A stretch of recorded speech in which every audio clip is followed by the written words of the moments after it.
জেলায়ও সরকারি নির্দেশ মোতাবেক ইজি বাইক সহ বিভিন্ন যানবাহন বন্ধ করে দিচ্ছেন। মিশুক বা ইজি বাইক এগুলো শহরে চলতে পারবে না ঘোষণা দিয়েছেন সিলেটের ডিসি, এসপি সহ কর্মকর্তারা। কেউ ইচ্ছা করে এই ইজি বাইক চালাতে আসে না। শৈশব থেকে আমাদের স্বপ্ন থাকে আমরা লেখাপড়া করব, উচ্চ শিক্ষায় শিক্ষিত হব, আমরা ভালো চাকরি করব, এই চিন্তা থাকে আমাদের মাথায়। আমি ব্যক্তিগতভাবে বিভিন্ন সময়ে কোনো কারণে ইজি বাইকে উঠতে হলে বা মিশুকে উঠতে হলে আমি যারা চালক তাদের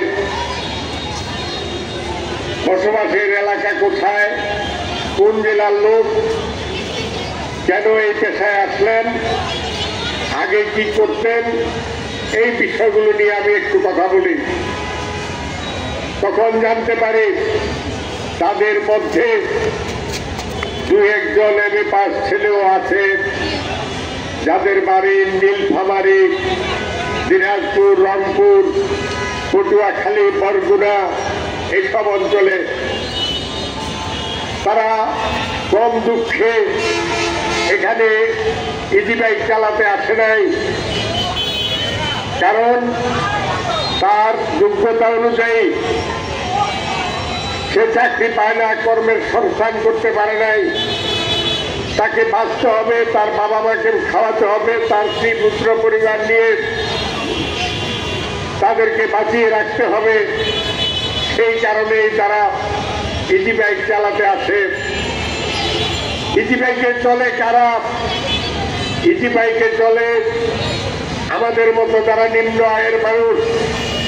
যাতায়াতের সুবিধার জন্য আমরা তাদের ব্যবহার করি।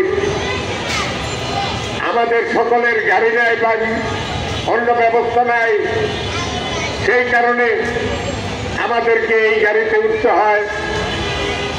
এই গাড়ি যদি বন্ধ হয়ে যায়, ছোট বড় বয়স্ক এবং স্কুল কলেজের ছাত্রছাত্রী, সাধারণ মানুষ, তাহলে তার যানবাহন কি হবে? একটি শহরে সে চলবে কিভাবে? তার জন্য কি কোনো বাসের ব্যবস্থা আছে শহরাঞ্চলে, না অন্য কোনো ব্যবস্থা আছে? এটা নিয়ে আমরা দীর্ঘদিন ধরে বামপন্থীরা এই রিক্সা এবং ইজি বাইক